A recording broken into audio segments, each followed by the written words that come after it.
It's very obvious to me that Apple and Facebook are in on the sabotaging that is going on. I deleted 30 minutes worth of video off of my phone, and it cut me off at about 3 minutes, which I'm about to play to keep me from having to reread what I just read.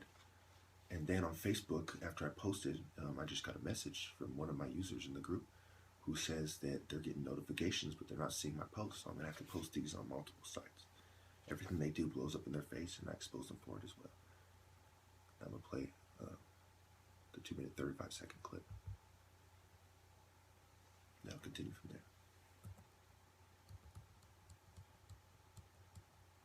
So I'm going to make a 3-part series. This is the first part. In this part, I'm going to cover the roundtable group, Amschel Rothschild, and touch on Rockefeller Republican, or liberal Republican, or moderate Republican. It took me a lot to bring this information to you, and what I'll be reading from is mostly from Wikipedia, and I checked their sources, and it took me great pains to check their sources, but I finally took out the most relevant parts, what I deemed the most relevant parts. And now let me just read these through to you, and if I have time, I will explain them. I'm trying to keep each video around 15 to 18 minutes.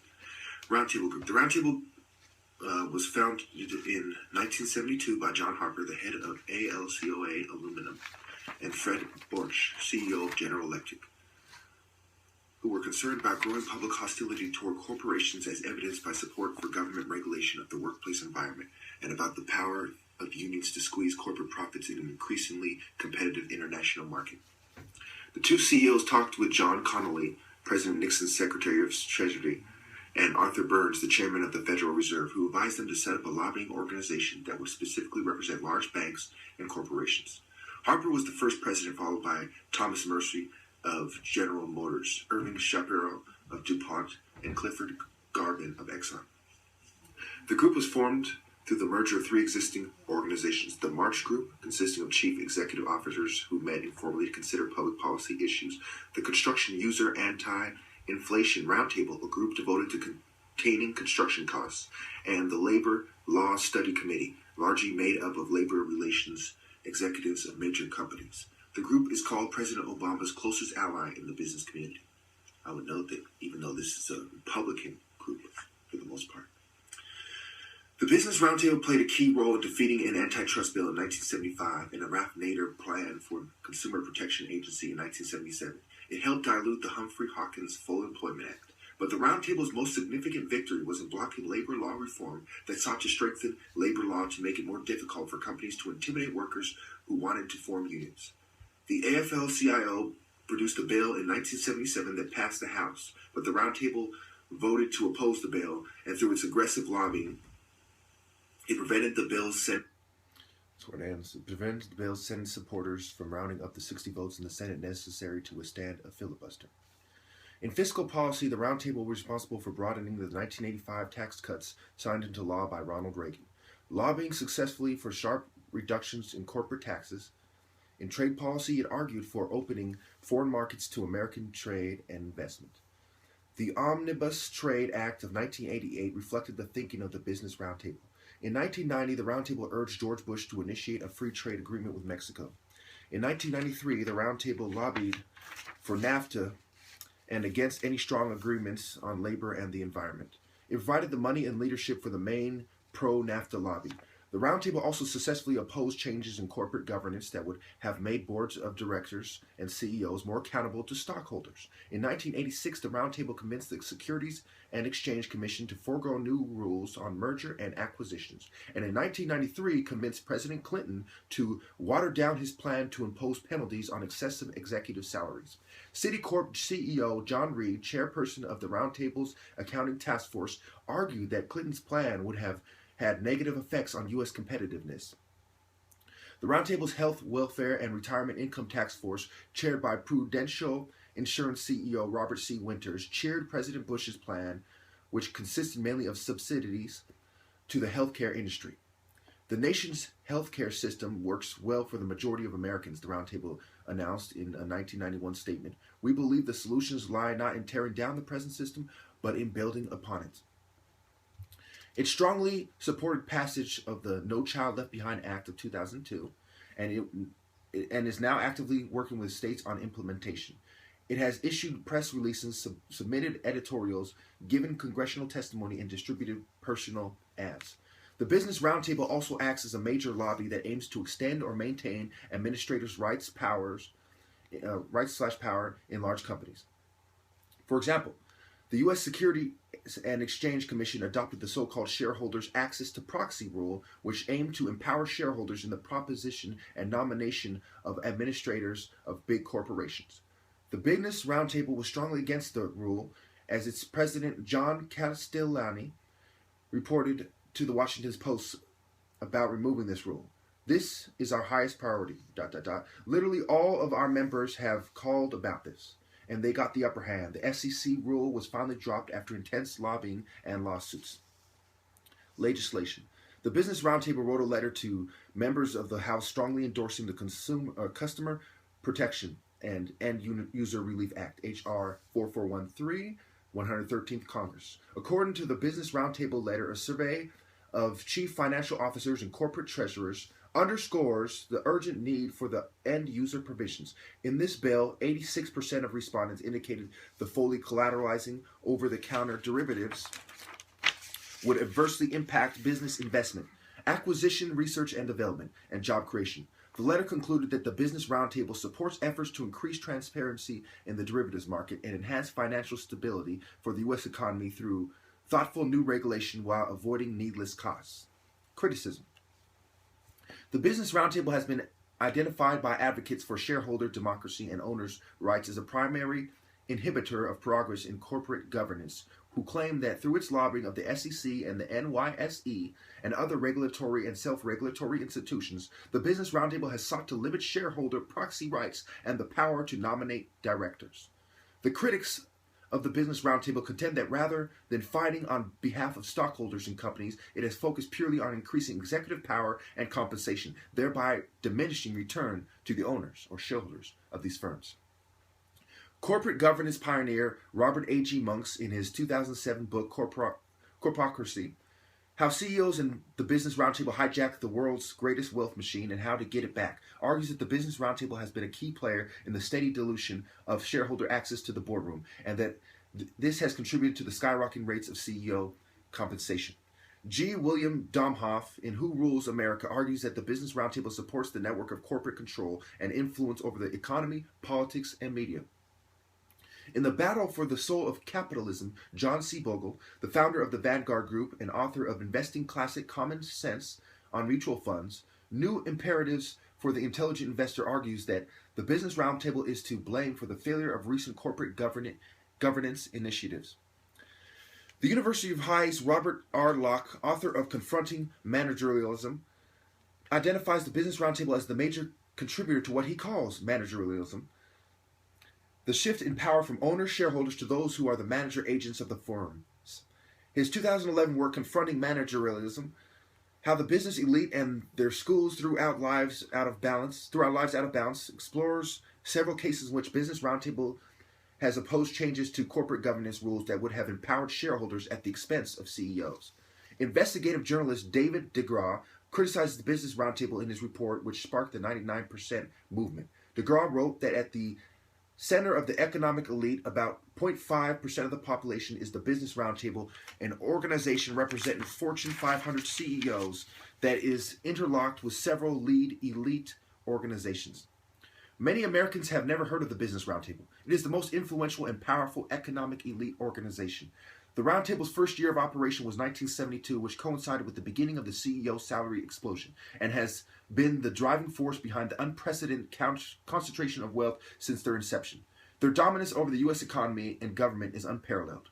Their members are who's who of everything that is wrong with our economy. The Business Roundtable is the most powerful activist organization in the United States. Their leaders regularly lobby members of Congress behind closed doors and often meet privately with the president and his administration. Any legislation that affects Roundtable members has almost zero possibility of passing without their support.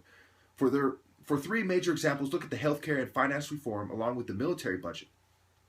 The healthcare reform bill devolved into what amounts to an insurance industry bailout and was drastically altered by roundtable lobbyists. Almost every aspect of financial reform has been DOA thanks to roundtable lobbyists. The drastic rise in military spending is also a result of roundtable lobbyists. The roundtable tells politicians what they want done, and politicians do it. At times, roundtable members even write the law themselves. The overwhelming majority of current elected officials relied heavily on campaign funding from roundtable members, including President Obama. The president of the Business Roundtable is John G. Castellani, who met with Obama at the White House more than any other person, with the exception of the Chamber of Commerce CEO Tom G. Donahue. Okay, here's the executive committee. Chairman Randall L. Stephenson, Chairman and CEO AT&T Inc. Vice chairs and committee chairs: Ursula Burns, Chairman and CEO Xerox. David M. Coates, Chairman and CEO Honeywell International. Andrew Liveris, Chairman and CEO Dow Chemical. Committee chairs: Nick Atkins, Chairman and President Executive Officer American Electric. Greg Brown, Chairman and CEO Motorola Solutions Inc. John A. Hayes, Chairman, President and Chief Executive Officer Ball Corporation. Thomas Lindenberg, Chairman and Chief Executive Officer Cummins Inc. Gary W. Loveman, Chairman and Chief Executive Officer Cummins Inc. Gary W. Loveman, Chairman, Chief Executive Officer Caesar Corporate Entertainment Corporation. I think I messed up there for a second. It's okay. Rex W. Tillerson, Chairman and CEO ExxonMobil Corporation. Mark Weinberg, Global Chairman and CEO. Maggie Wilderrotter, Chairman and CEO Frontier Communications. Members at large: A.J. Banga, President and CEO MasterCard Inc. John Chambers, Chairman and CEO Cisco Systems Inc. Kenneth Chenault, Chairman and CEO American Express Company. Alexander M. Cutler, Chairman and CEO Eaton Corporation. Jamie Demon, Chairman, President, and CEO of J.P. Morgan Chase. Jeffrey R. Immelt, Chairman and CEO General Electric. Doug McMillan, President and CEO Walmart Inc. James McNary, Chairman and CEO of the Boeing Company. Douglas R. Oberhelman, Chairman and CEO Caterpillar Inc. Edward B. Russ Jr., Chairman and CEO State Farm Insurance. Leadership: President John Engler, President. Now we'll move on to Amschel Rothschild. And, he's probably the most famous international financier. And I'm going to show you how his being born in Frankfurt, Germany, in the Holy Roman Empire has everything to do with the Club of Rome.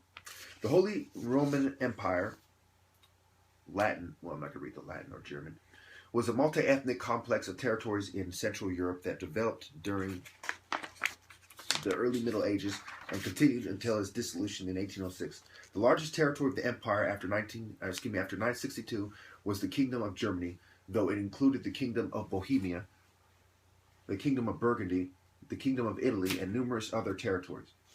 Francis II was the last Holy Roman Empire, ruling from 1792 until 6 August 1806, when he dissolved the Holy Roman Empire after the decisive defeat at the hands of the First French Empire led by Napoleon at the Battle of Austerlitz. In 1804, he founded the Austrian Empire and became Francis I, the first emperor of Austria, ruling from 1804 to 1835. So later, he was named the one and only Doppelkaiser, double emperor in history. For the 2 years between 1804 and 1806, Francis used the title and style by the grace of God, elected Roman Empire over Augustus, hereditary emperor of Austria, and he was called the emperor of both Germany and Austria. He was so apostolic. He was also apostolic king of Hungary and Bohemia as Francis I. He also served as the first president of the German Confederation following its establishment in 1815. Now you might say, why am I reading this to you? Well, it has everything to do with the Bohemian Grove. It has everything to do with the Club of Rome. It has everything to do with the Illuminati being founded in Bavaria, Germany. Let me just finish this up. Jacobin. During the French Revolution, was used to describe members of the Jacobin Club, a revolutionary political movement that had been the most famous political club of the French Revolution. The club was so called from the Dominican Covenant, where they originally met in the Rue Saint-Jacques in Paris. Today, Jacobin and Jacobinism are used in a variety of senses. Jacobin is sometimes used in Britain as a pejorative for radical left-wing revolutionary politics, especially when it exhibits dogmatism and violent repression. In France, Jacobin now generally indicates a supporter of a centralized republican state and strong central government powers, and or supporters of extensive government intervention to transform society. It is also used in other related senses, indicating proponents of a state education system which strongly promotes and inculcates civic values, and proponents of a strong nation state capable of resisting any undesirable foreign influences. Rockefeller Republican, Liberal Republican, fusion synthesis, bipartisan movements. Rockefeller Republican or moderate Republican or liberal Republican is a faction of the American Revolutionary Party who held moderate to liberal views on domestic issues similar to those of Nelson Rockefeller, governor of New York, 1959 to 1973, and vice president of the United States, 1974 to 1977. It was the last phase of the Eastern establishment of the GOP, which had been led by New York Governor Thomas E. Dewey. The group's powerful role in the GOP came under heavy attack in 1964 and has lost most of its influence, at a discouraging point in the 1964 California primary against Barry Goldwater political operative Stuart Spencer. Well, let me end it there. I have to finish in part 2. Thank you. So this is part 2. I left off part 1 of Rockefeller Republican.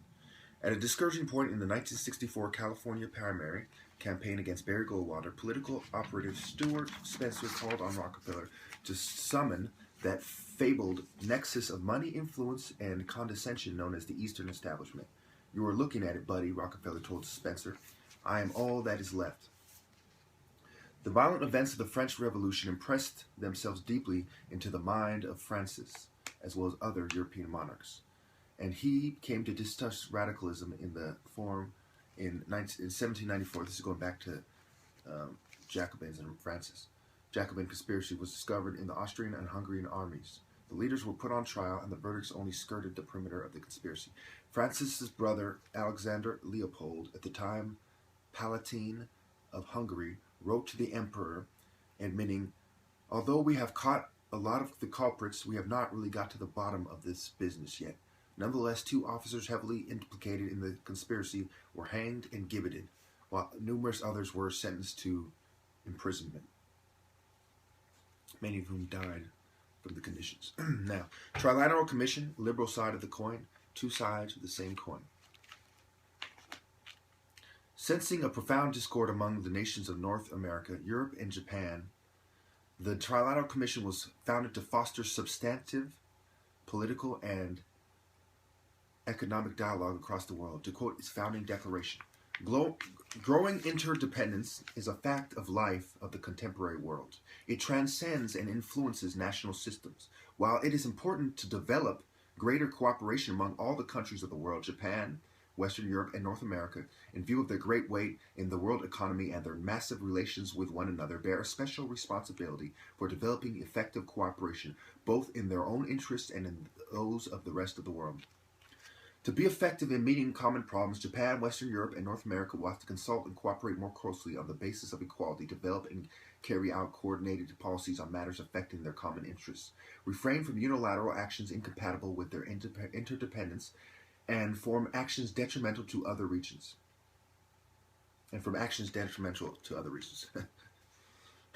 I think I said it right the first time, but this is their words. Anyway, take advantages of existing international and regional organizations and further enhance their role. The Commission hopes to play a creative role as a channel of free exchange of opinions with other countries and regions. Further progress of the developing countries and greater improvement of East-West relations will be a major concern." Zbigniew Brzezinski, United States National Security Advisor to President Jimmy Carter, who was a Democrat, I might add, from 1977 to 1981, a professor at Columbia University and a Rockefeller advisor who was a specialist on international affairs, left his post to organize the group along with Henry D. Owen, a foreign policy studies director with the Brookings Institution, George S. Franklin, Robert R. Bowie at the Foreign Policy Association and director of the Harvard Center of International Affairs, Gerard C. Smith, SALT I negotiator, Rockefeller in law, and its first North American chairman, Marshall Hornblower, former partner at Wilmer, Cutler, and Pickering, William Scranton, former governor of Pennsylvania, Edwin Reichar, professor at Harvard University and United States ambassador to Japan from 1961 to 1966, Max Konstam, European Policy Center, Tadashi Yamamoto, Japan Center for International Exchange. Other founding members include Alan Greenspan and Paul Volcker, both latter heads of the Federal Reserve System. Meetings. The Trilateral Commission initiated its biannual meetings scheduled in October 1973 in Tokyo. In May 1976, the first plenary meeting of all the Commission's regional groups took place in Kyoto. It was through these early meetings that the group effected its most profound influence, the integration of Japan into the global political conversation. Before these exchanges, the country was much more isolated on the international stage. Since its founding, the discussion group has produced an official journal called Trilateral. Membership. Membership is divided into numbers proportionate to each of the think tank's 3 regional areas. The North American continent is represented by 120 members, 20 Canadian, 13 Mexican, and 87 U.S. citizens. The European group has reached its limit of 170 members from almost every country on the continent. The ceilings for individual countries are 20 for Germany, 18 for France, Italy, and the United Kingdom, 12 for Spain, and 1 to 6 for the rest. At first, Asia and Oceania were represented only by Japan. However, in 2000, the Japanese group of 85 members expanded itself, becoming the Pacific Asia Group, composed of 117 members, 75 Japanese, 11 South Koreans, 7 Australian, and New Zealand citizens, and 15 members from the ASEAN nations, Indonesia, Malaysia, Philippines, Singapore, and Thailand. The Pacific Asia Group also included 9 members from China, Hong Kong, and Taiwan. Currently, the Trilateral Commission claims more than 100 Pacific Asian members. While Trilateral Commission bylaws exclude persons holding public office from membership, the think tank draws its participants from political, business, and academic worlds. The group is chaired by 3 individuals, 1 from each of the regions represented. The current chairmen are former U.S. Assistant Secretary of Defense for International Security Affairs Joseph S. Nui Jr., former head of the European Central Bank Jean-Claude Trichet, and Yasuka Hasegawa. Criticisms. On the right, a number of prominent thinkers and political assholes, politicians, have criticized the Trilateral Commission as encroaching on national sovereignty, though they're right about this. In his book, With No Apologies, former conservative Republican Senator Barry Goldwater lambasted the discussion group by suggesting it was a skillful, coordinated effort to seize control and consolidate the 4 centers of power: political, monetary, intellectual, and ecclesiastical. The creation of a worldwide economic superpower to the political governance of the nation states involved. While the Trilateral Commission is only one of the similar think tanks on the right and left, many notable conspiracy theorists believe the organization to be a central plotter of a world government or synarchy.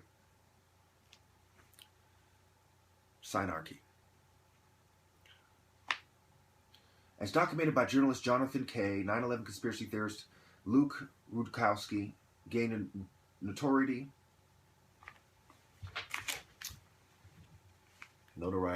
in April 2007 by interrupting a lecture by former Trilateral Commission Director Zbigniew Brzezinski, and accused the organization and a few others of having orchestrated the attacks of September 11 to initiate a new world order. Conservatives and right-wing groups such as the John Birch Society and the right-wing conspiracy theorist Alex Jones also support this idea, and other conspiracy theorists from the right wing as well.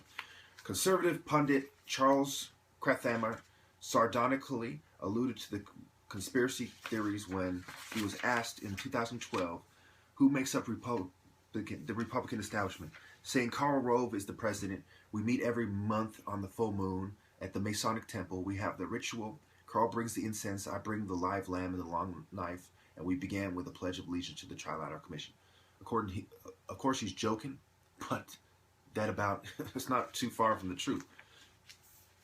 Noam Chomsky, who's he's a lot more respected than a lot of these people, has described the Trilateral Commission goals in less glowing terms.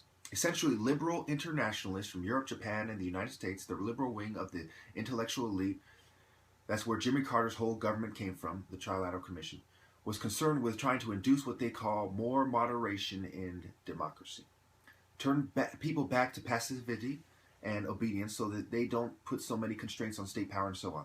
In particular, they were worried about young people. They were concerned about the institutions responsible for the indoctrination of the young, meaning schools, universities, church, and so on. They're not doing their job, the young are, not being sufficiently indoctrinated. They're too free to pursue their own initiatives and concerns, and you've got to control them better. So, what I've been talking about for quite some time now is how they want to control everything and how they want to control movements and how they go after people such as myself who are not part of the controlled opposition, who are making great efforts to expose them. Bohemian Club, occultist secret society merging gay occult rituals and all. The Bohemian Club is a private club. Only active members of the club, known as bohos or grovers, and their guests may visit the grove. These guests have been known to include politicians and notable figures from countries outside the U.S. Particularly during the midsummer encampment, the number of guests is strictly limited due to the small sizes of the facilities. Nevertheless, up to 2,900 members and guests have been reported as attending some of the annual encampments. The membership list has included every Republican Party and some Democratic Party U.S. presidents since 1923. Many cabinet officials, directors, and CEOs of large corporations include major financial institutions, major military contractors, oil companies, banks, utilities, and national media have high-ranking officials as club members or guests. Council on Foreign Relations, Republican, Democrat, New World Order agendas pushed. Members of the CFR's board of directors include Carla A. Hills, co-chairman, chairman, and CEO, Hills and Company International Consultants. She also serves on the board of Gilead Sciences Incorporated and on the international board of JP Morgan Chase, and a member of the Secretary of State's Foreign Policy Advisory Board. Hills was formerly the U.S. Trade Representative 1989 to 1993 under George H.W. Bush and Secretary of the U.S. Department of Housing and Urban Development under Gerald Ford. All these people have a lengthy sheet. They're all in our politics. Just bear with me here. Robert E. Rubin, co-chairman, former U.S. Secretary of Treasury. Rubin formerly spent decades as a high-level executive at Goldman Sachs, as well as serving on the board of Citigroup.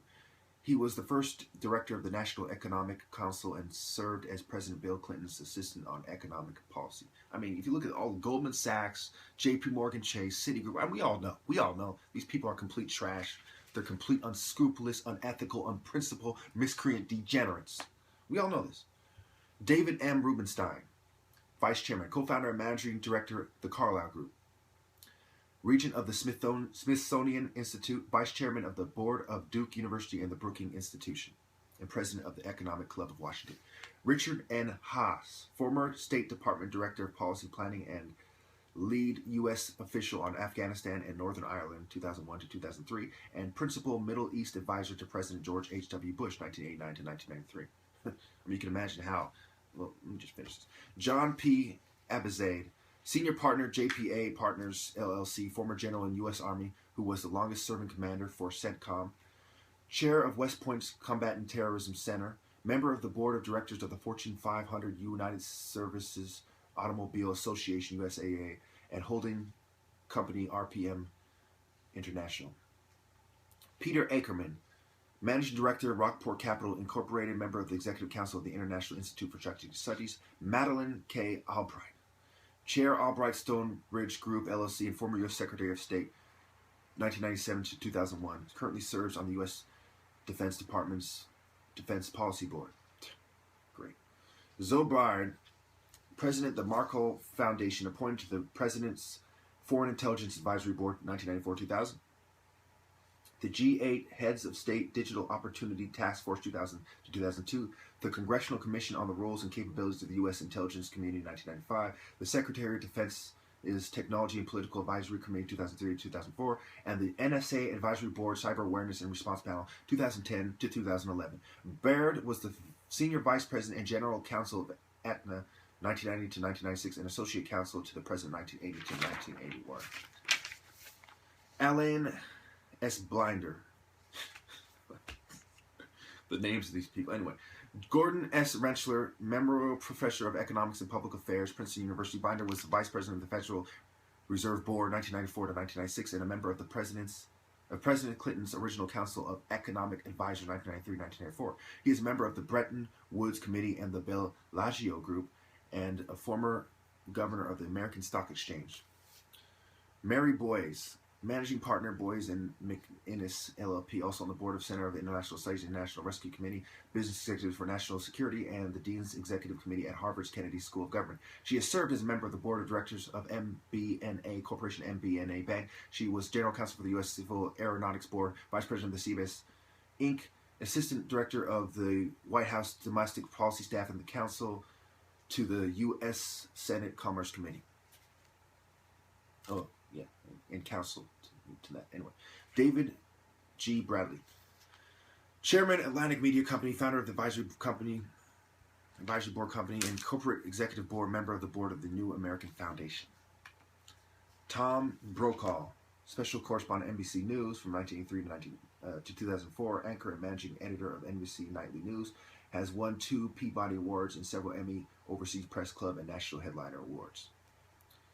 R. Nicholas Burns, professor of the practice of diplomacy and international politics, Harvard Kennedy School, former Undersecretary of State for Political Affairs 2005-2008, also U.S. Ambassador to NATO for George W. Bush and to Greece for President Clinton, as well as serving as spokesman for Secretaries Warren Christopher and Madeleine Albright. He worked at the National Security Council 1990 to 1905 on Soviet-Russian affairs for Presidents George H.W. Bush and Bill Clinton. Stephen A. Denning, chairman at General Atlantic on the board of Thomson Reuters, chairman of the board of trustees of Stanford University, and co-chair of the board of directors of the Nature Conservancy, trustees emeritus of the Brookings Institution.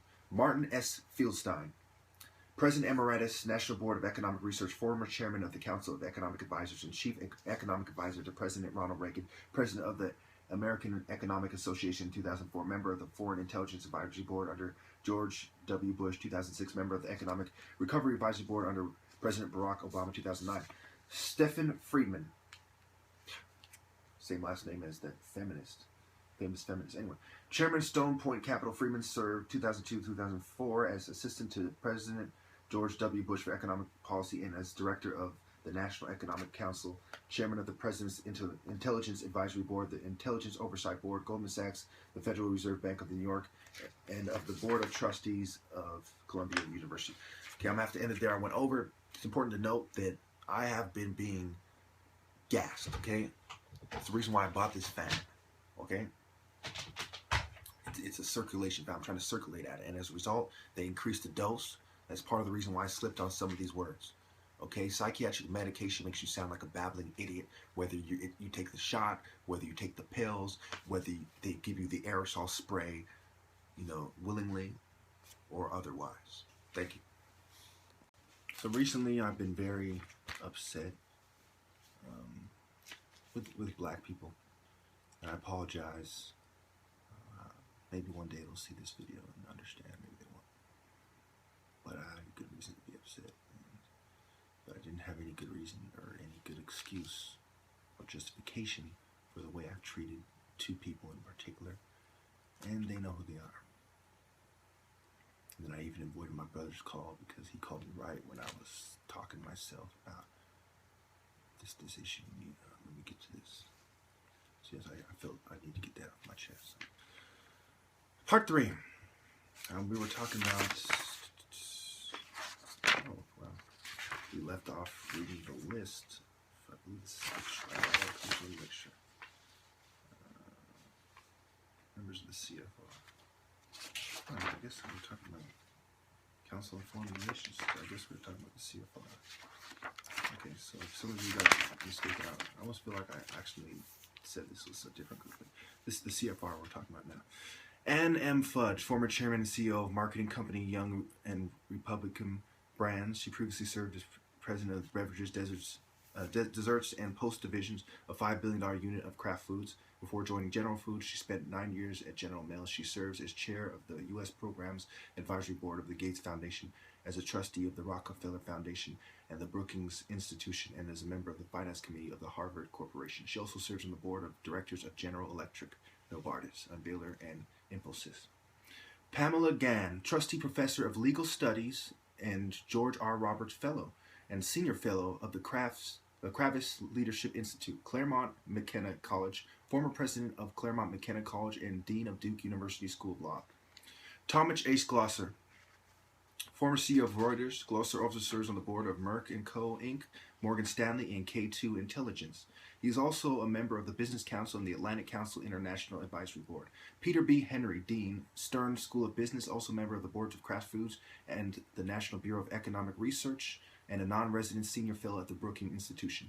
J. Tomlinson Hale, Vice Chairman, the Blackstone Group, President and CEO of Blackstone Alternative Asset Management, BAAM, formerly an executive specializing in mergers and acquisitions at First Boston and Smith Barney. He later joined Lehman Brothers as a partner, where he was the head of their investment banking division.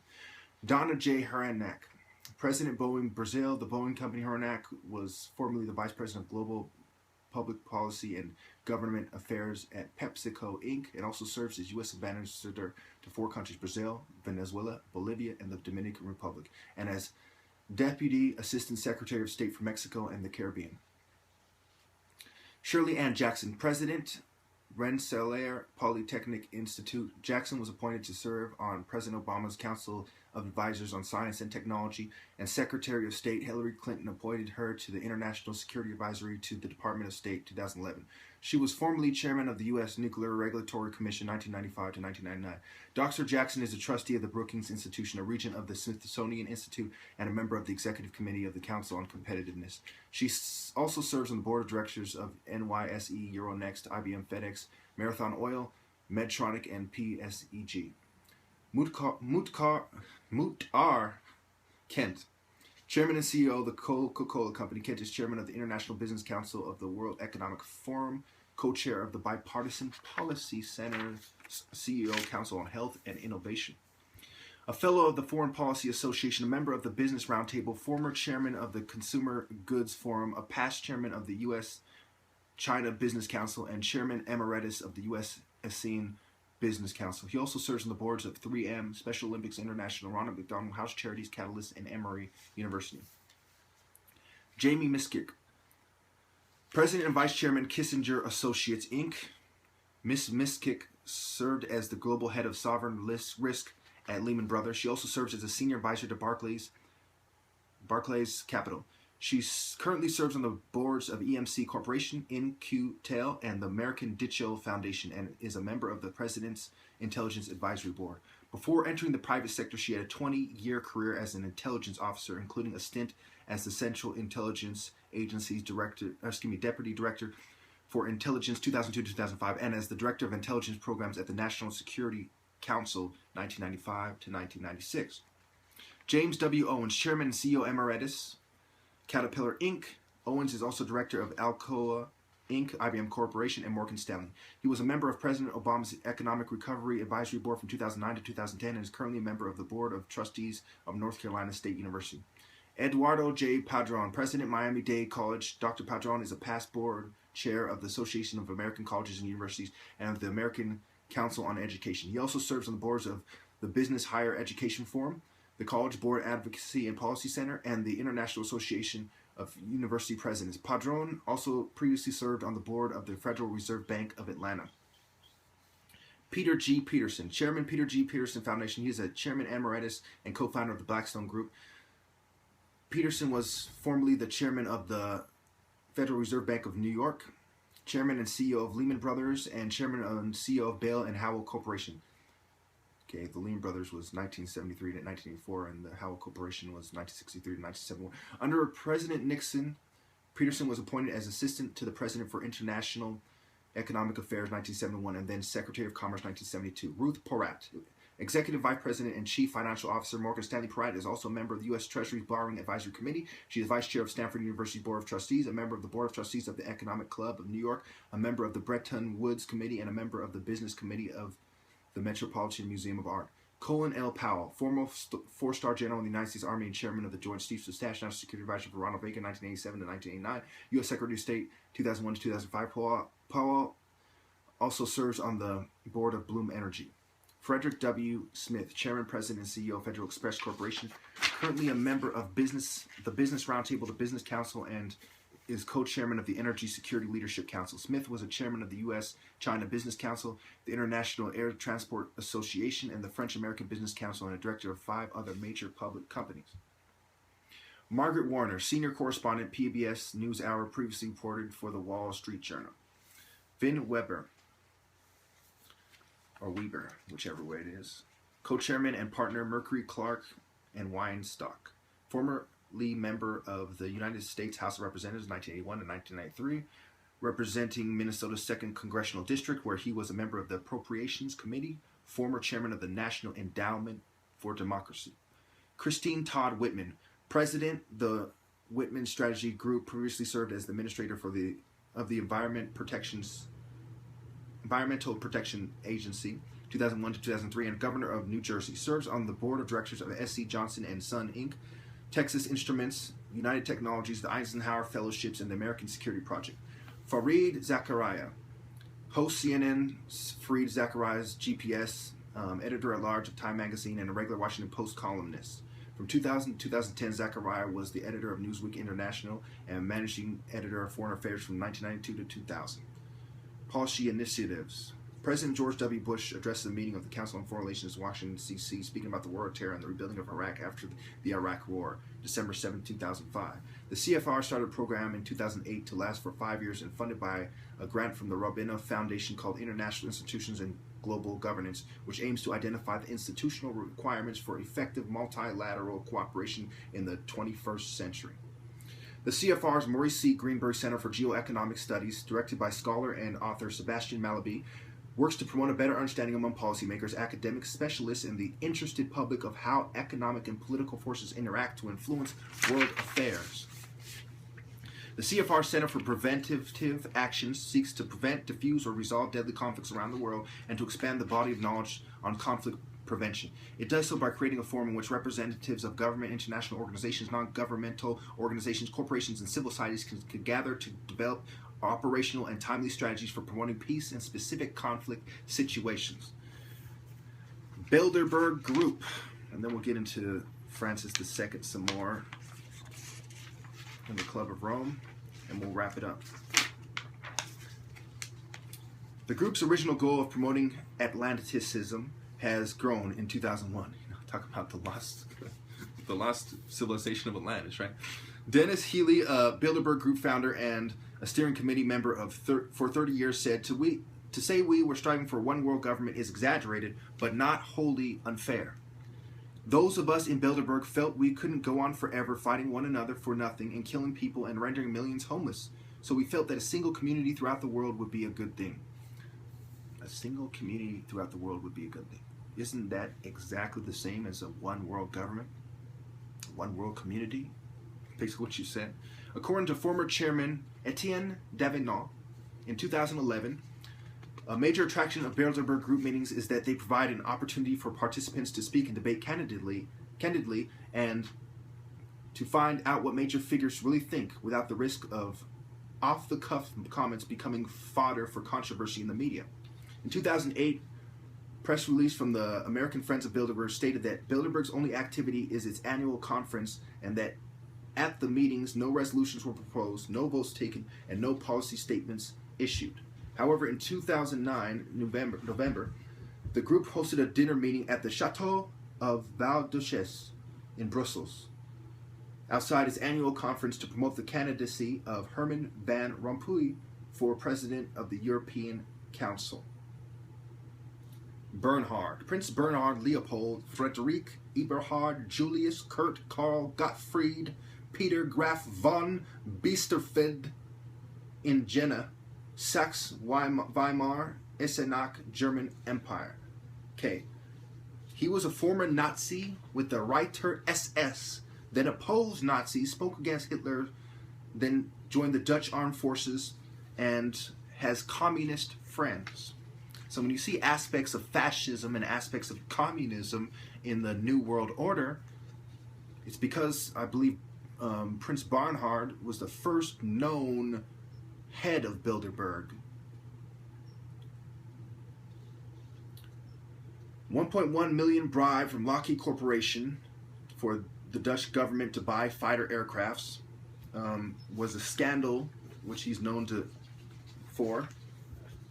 So it basically goes Prince Bernhard in 1954 to 1975, Alec Douglas Home 1977 to 1980, Walter Scheel, 1981 to 1985, Eric Roll, Baron Roll of Ipsten, 1986 to 1989, Peter Carrington, sixth Baron Carrington, 1990 to 1998, Etienne Davignon, 1999 to 2011, and Henri de Castries since 2012.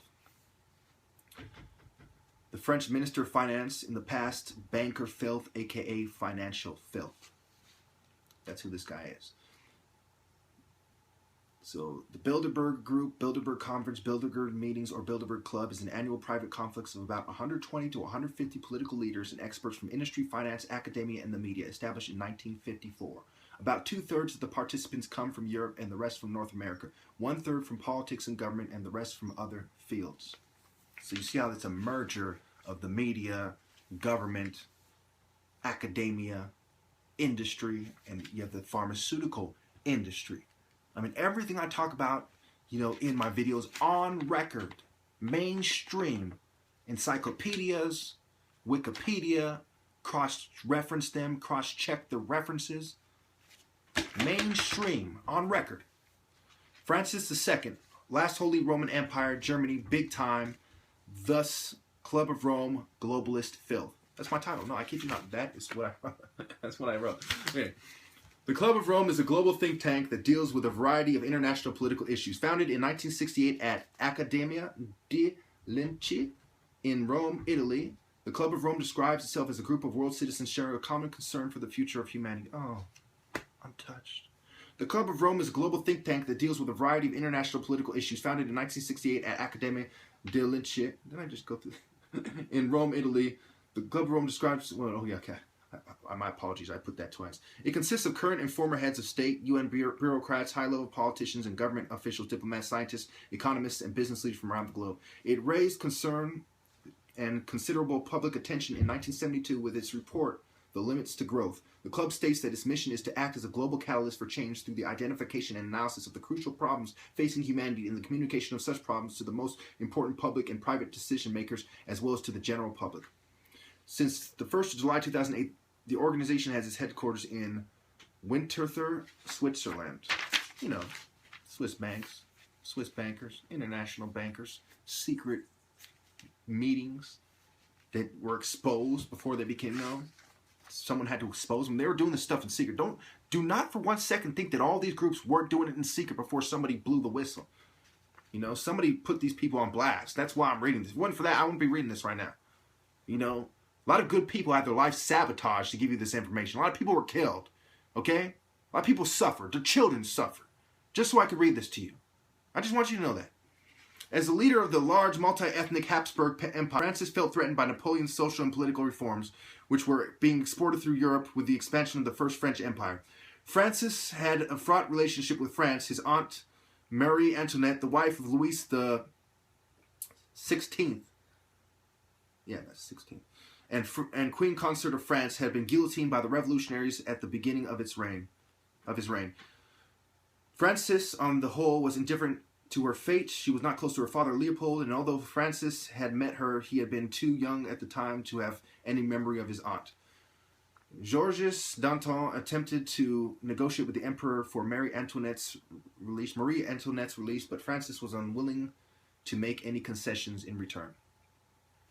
Later, he led Austria into the French Revolutionary Wars. He briefly commanded the Allied forces during the Flanders Campaign of 1794 before handing over command to his brother, Archduke Charles. He was later defeated by Napoleon by the Treaty of Campo Formio. He ceded the left bank of the Rhine to France in exchange for Venice and Dalmatia. He again fought against France during the Second and Third Coalition, when after meeting a crushing defeat at Austerlitz, he had agreed to the Treaty of Pressburg, weakening the Austrian Empire and reorganizing Germany under a Napoleonic imprint that would be called the Confederation of the Rhine. At this point, he believed his position as Holy Roman Empire to be untenable, so on 6th August 1806, he abdicated the throne. He abdicated losing the he had anticipated losing the Holy Roman crown, however. 2 years earlier, as a reaction to Napoleon making himself an emperor, he had raised Austria to the status of an empire. Hence, after 1806, he reigned as Francis' first emperor of Austria. I believe I went through this before. Let me just finish reading it anyway. It's good to refresh your memory, even though I'm way over time. In 1809, Francis attacked France again, hoping to take advantage of the Peninsular War, embroiling Napoleon in Spain. He was again defeated, and this time forced to ally himself with Napoleon, ceding territory to the empire, joining the continental system, and wedding his daughter Mary Louise to the emperor. The Napoleonic Wars drastically weakened Austria and threatened its preeminence among the states of Germany, a position that would eventually cede to the Kingdom of Prussia. In 1813, for the fourth and final time, Austria turned against France and joined Great Britain, Russia, Prussia, and Sweden in their war against Napoleon. Austria played a major role in the final defeat of France. In recognition of this, Francis, represented by Clemens von Metternich, presided over the Congress of Vienna, helping to form the Concert of Europe and the Holy Alliance, ushering in an era of conservatism in Europe. The German Confederation, a loose association of Central European states, was created by the Congress of Vienna in 1815 to organize the surviving states of the Holy Roman Empire.